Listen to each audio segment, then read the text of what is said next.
Kumpleto ang buong pamilya nila nang dumating sina Bella at Raven sa restaurant na ipinareserve ng nobyo niya kaninang umaga. Masayang nagkukwentuhan ang mga ito. Tulad dati, nung i-announce nila ang kanilang relasyon. Magkahawak kamay na kinuha nila ang atensyon ng mga ito. "We would like to have your attention please, everybody." Umupo ng maayos ang lahat at nakinig sa kanila. "Mom and Dad, please stand up." Sandali lang ito. Nagtawanan ang kanilang mga kapatid. Alangang tumayo ang mga magulang nito. "Mommy, Daddy, please stand up too." Mabilis lang ito. Nagpapalakpakan ang iba. At natatawang tumayo ang mga magulang ni Bella. "We, Isabella and I, would like to ask for your blessing. Gusto na po naming magpakasal." Nakatingin ang lahat sa kanila. "We're engaged." Nakangiting balita niya habang ipinapakita sa lahat ang kamay niyang may suot na diamond ring. Niyakap sila ng kanilang mga magulang at binati sila ng lahat. "Of course, son. You and Isabella have our blessing." Nakangiting pahayag ng papa ni Raven. "Siyempre, both of you have our blessing as well." Wika naman ng daddy niya. It was a beautiful night. She could not ask for more. In 3 months' time, she would be Mrs. Vasquez soon. Sa penthouse ni Raven sila tumira pagkatapos ng kasal.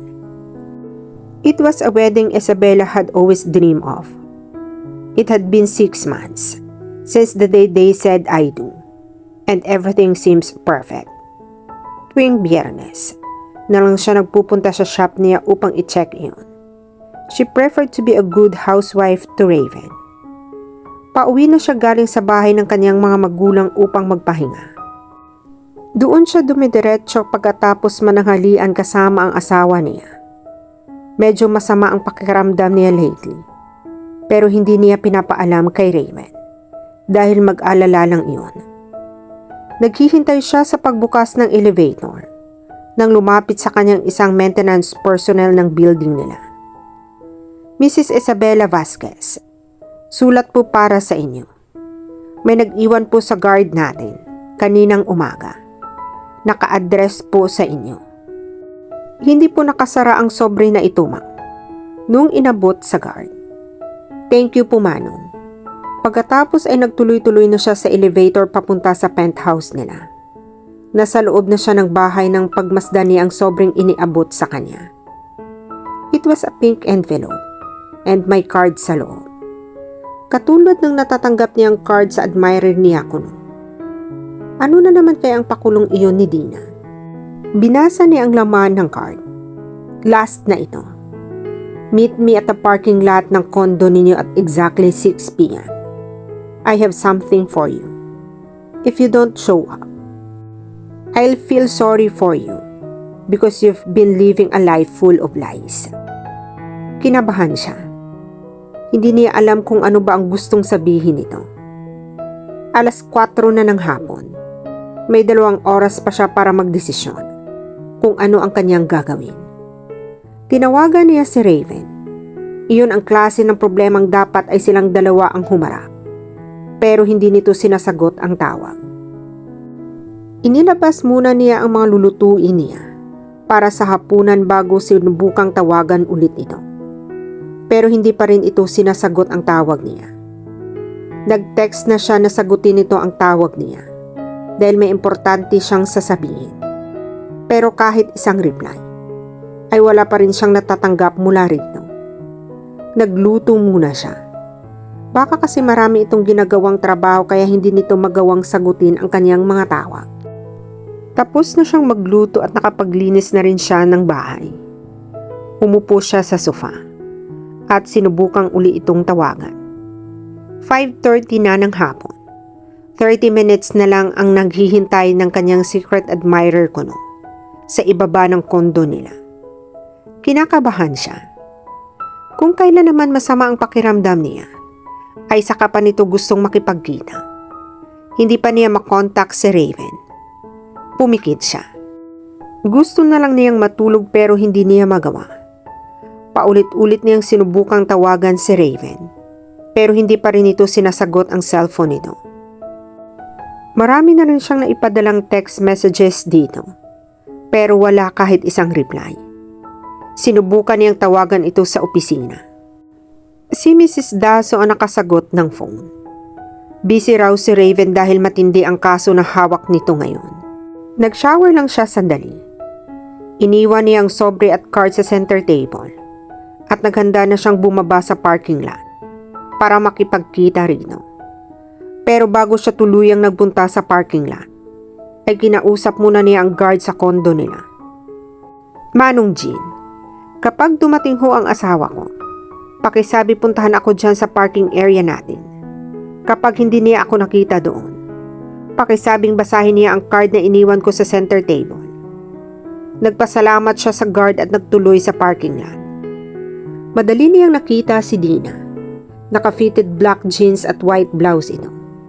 Hindi niya ito nilapitan at doon siya pumwesto kung saan siya kita ng mas malinaw sa CCTV ng parking area nila. Nilapitan siya nito. You don't seem surprised to see me? Believe din naman ako kay Raven. Nalaman niyang ako ang nagpapadala ng mga walang kwentang cards sa iyo. Anong kailangan mo sa akin, Dina? Wala siya sa mood na magtaray. Gusto na lang niyang magpahinga. Raven is not what you think he is. Hindi ka niya totoong mahal. Ginagamit ka lang niya para mawala ako sa landas niya. Hindi pa ba tapos yan ang pagsisentimiento mo? Kalahating taon na kaming kasal, Dina. You said to yourself na kapag kasal na kami ni Raven, ay titigilan mo na kami. Yes, titigilan ko na siya. Lalo na ngayong napatunayan kong manggagamit siya. He just used you to get rid of me. He doesn't really love you, Isabella. He just used you. Tapos ka na ba? Kasi mukhang walang patutunguhan ang usapang ito. If you have nothing else to say, aalis na ako. Wait, I just want to give you this. Iniabot ito sa kanya ang isang CD. Watch it very carefully para maniwala ka sa mga sinasabi ko. Pagkasabi niyon ay umalis na ito. Na-curious siya kung ano ang laman niyon. Napaisip tuloy siya. Kinilabutan siya sa naisip niya. Hindi naman siguro. Nagtuloy muna siya sa maliit na grocery store sa katabi ng kondo nila at namili ng pagkaing gusto niya. Bumili siya ng 4 na lata ng Del Monte sliced pineapple at choco peanut spread. Pagkatapos ay nagmadali na siyang bumalik sa penthouse nila. Hinihintay niyang bumukas ang elevator nang lapitan siya ng guard nila. Ma'am, nakausap ko na po si Sir kanina. Hindi niya kayo nakita sa parking area, kaya nagmamadali siyang umakyat sa unit ninyo. Paliwanag nito. Thank you, Manong. Pupuntahan ko na siya. Pumasok na siya pagkabukas ng pinto ng elevator at nagmadaling pumasok sa tirahan nila. Walang tao roon. Nagtuloy siya sa sala. Nakita niyang nag-iba ang pwesto ng iniwan niyang card sa center table. Marahil ay nabasa na iyon ni Raven. Binuksan muna niya ang isang lata ng pineapple at nilagay sa platino. Dinala niya iyon sa sala kasama ng choco peanut spread. Isinalang muna niya ang CD bago kinain ang dala-dala niyang pagkain. Isinasawsaw niya ang pinya sa choco peanut spread na binili niya. Sarap na sarap siya sa kombinasyong iyon. Nag-i-enjoy na siya sa pagkain nang i-play niya ang CD. Si Raven kasama ang mga katrabaho niya. Nag-iinuman ang mga ito nang hindi niya alam kung saang lugar. May tinatanong ang isa sa mga kasamahan nito sa kanya, pero hindi niya maintindihan maging ang ibang sagot ni Raven ay hindi malinaw. Ipinagpatuloy niya ang panunood. Kitang-kita niya kung paano nag-inuman ang mga ito. Raven looks so wasted in this video. Pakakasalan ko siya para lang tigilan ako ni Dina. Okay na ba? Masaya na kayo? Para siyang sinipa sa dibdib ng mapanood at marinig ang sinabi nito. Ipinatong niya sa center table ang kinakain niya. Nawala na siya ng gana. Hindi niya namalayang umiiyak na siya. Narinig niyang bumukas at sumara ang pinto. Alam niyang si Raven ang dumating. Hindi siya umalis sa kanyang kinauupuan habang nakatutok ang tingin sa TV set. Maikli ang video, pero paulit-ulit iyong nagpi-play. Hindi niya mapigilang umiiyak dahil para siyang sinaksak sa dibdib tuwing mapapanood niya ang sagot nito. Bella, let me explain. It's not what you think it is. Tinabihan siya nito sa sofa. Tell me, Raven, ikaw ba ang nasa video na iyan? Hindi siya makahinga sa sama ng loob. Sumagot ka. Hinampas niya ito. Tuloy-tuloy ang pag-agos ng mga luha niya. Bella, believe me. I didn't mean what I said. Napilitan na akong sabihin ang mga iyon. Napilitan? Mukha ka namang hindi napilitan sa video. Lalo siyang umiyak. No, Bella. Listen to me. You don't understand. Pilit nitong hinawakan ang kamay niya. Ano ba ang hindi ko naiintindihan? Tumayo siya at pumunta sa kanilang kwarto. Nakasunod ito sa kanya. Bella, maikling part lang iyon ng totoong nangyari. Alamin mo muna ang buong istorya bago ka magalit. Nilingon niya ito at tiningnan ng masama. Sige, may video ka rin ba ng buong pangyayari? Nasaan? At panunuorin ko. Lalong sumama ang pakiramdam niya dahil sa pagkakaiyak niya. Raven, you didn't mean what you said. Ako ang pinag-uusapan ninyo. And yet you didn't mean what you said? Pumasok siya sa kwarto at humiga. Binalot niya ang sarili ng kumot at doon umiyak. Isabella, mag-usap muna tayo please. Hayaan mo akong ikwento ko sa iyo ang buong pangyayari. Pagmamakaawa nito. Pero wala siyang balak pakinggan ito. Ang gusto lang niya sa ngayon ay umiyak. Sobra na ang nalaman niya sa araw na iyon. Gusto na lang niyang magpahinga. Please, Raven, iwan mo muna ako. Umiiyak lang siya ng buong gabi. Hindi rin naman siya nakatulog ng maayos. 9:00 na ng umaga siya nagising. Naisip niya, marahil ay nasa opisina na si Raven ng mga oras na iyon. Ramdam niya ang pamamaga ng kanyang mga mata dahil sa magdamag na pag-iyak. Pumasok siya sa banyo at naligo. Pagkatapos niyang maligo, ay bumalik siya sa kwarto nila. Naglabas siya ng hindi kalakihang backpack. Kumuha siya ng ilang mga damit niya at inilagay roon. Kinuha rin niya ang kanyang shade sa drawer at isinuot. Gusto muna niyang mapag-isa. Siguro uuwi na lang muna siya sa mga magulang niya.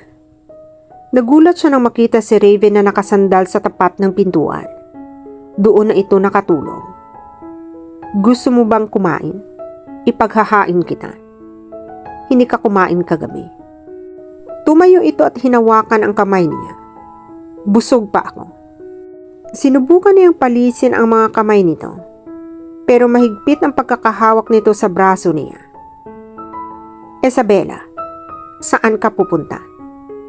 Tanong nito nang mapatingin sa dala niyang bag. Pag-usapan muna natin ito. Pakinggan mo muna ang mga sasabihin ko. Please, hindi lang kita pinakinggan kagabi, Raven.